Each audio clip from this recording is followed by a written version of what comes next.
Hello students, in this video we are going to see how you sacrifice your queen for the bishop pair.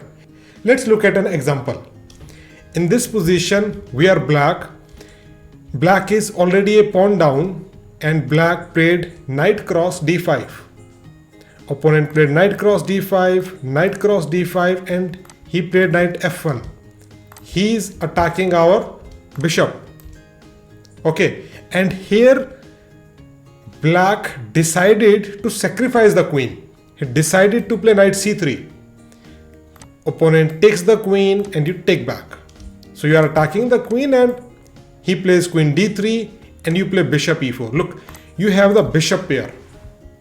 So for the sacrifice queen, right now you have only a knight, but let's say the queen goes to e3. Now you can capture the rook directly, but you can also first play bishop d4. Once the queen goes to h6, then you can play bishop cross b1.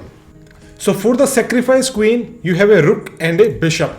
You are slightly down in material, you are 1 point down, but you have more than enough compensation because a2 pawn is also weak and these pieces are not doing anything. All of your pieces are active. So that's why you have enough compensation for the sacrificed queen here. White plays a3, white obviously protects the pawn and you play bishop a2. You want to get the pawn. White defends the pawn and you play rook fb8. That's it. Simple chess. These two pawns are weak, so you are putting pressure on them and this queen cannot do anything. This queen is alone, there are no other pieces, so this queen cannot checkmate you.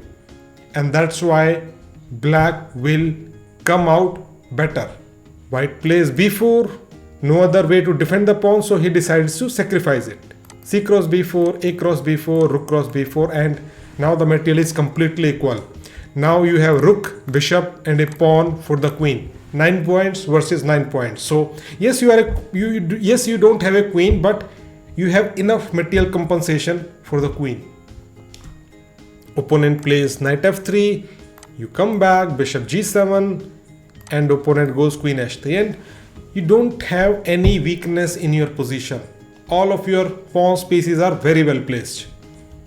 Black plays bishop e6, queen goes to f1. Look at these pieces, all the pieces are passive, they are not doing anything. And now you play bishop c4. Now your goal is to put pressure on this e2 pawn. King g2 and you play rook a1.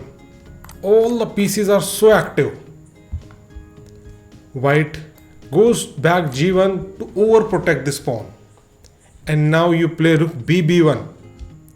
You are going to win some material, that's for sure. Both the rooks are so active here. Opponent plays king h3 and you play h5. You are not in a hurry, all these pieces are stuck. Bishop cannot move, you will capture the rook. Rook cannot move, queen cannot move, knight cannot move, all these pieces are stuck. So opponent is left with the pawn move and the king move. You play bishop e6 check, king g2 and you play knight d5. What's the idea? Maybe your goal is to play knight e3 and when white plays bishop cross e3, you can play rook cross e1 and you can capture the rook. So king f3 and we play bishop c3. We are threatening this rook, rook d1 and now we play bishop b2. We put more pressure on this pinned piece and it's game over. White cannot bring one more defender on c1 and if he plays this move, then we play rook cross d1. We are attacking the queen. So let's say the queen moves here. We can capture one more knight. Bishop cross rook, rook cross bishop. You have so many extra pieces for the queen and black is completely winning here. Let's look at the next example. In this position, you are black and here black found an interesting sacrifice.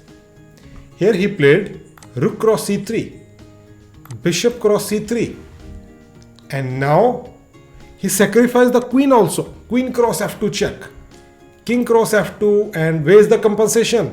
First you play knight cross e4, it's a double check. So king goes to g1 and now you capture the bishop. So if we talk about the material, both sides have the rook. White has knight and bishop, you have knight and bishop.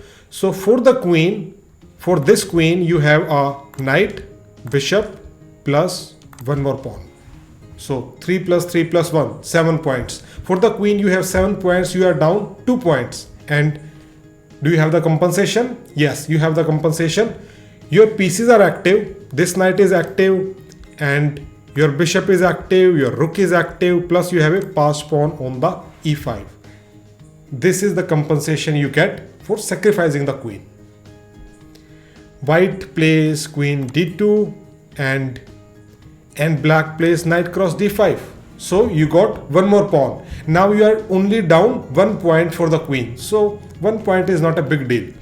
You are threatening this fork also. White first plays rook f1, and here instead of playing this move, black decided to play knight f4. What's the idea? His idea is to simply push the pawns forward, and once these connected passed pawns starts going up, they are impossible to stop. So here white goes back queen d1 and black gives a waiting move. He is hoping that white will capture it, and to be honest, white does not have a good move here. His knight is kind of stuck. The bishop does not have a good square to go to. So he played queen cross d6. And now you capture the bishop, king g2, bishop b7 check, and in this position, white resigned the game. So because if he moves the rook to, let's say, king to h3, if he moves the king, then you can capture the rook. So you have so much material advantage. Plus you are also threatening this checkmate, so it's game over. And look at the bishop pair, especially this light square bishop, it is playing an important job here. So that's why black is winning here. Now let's go to the next topic.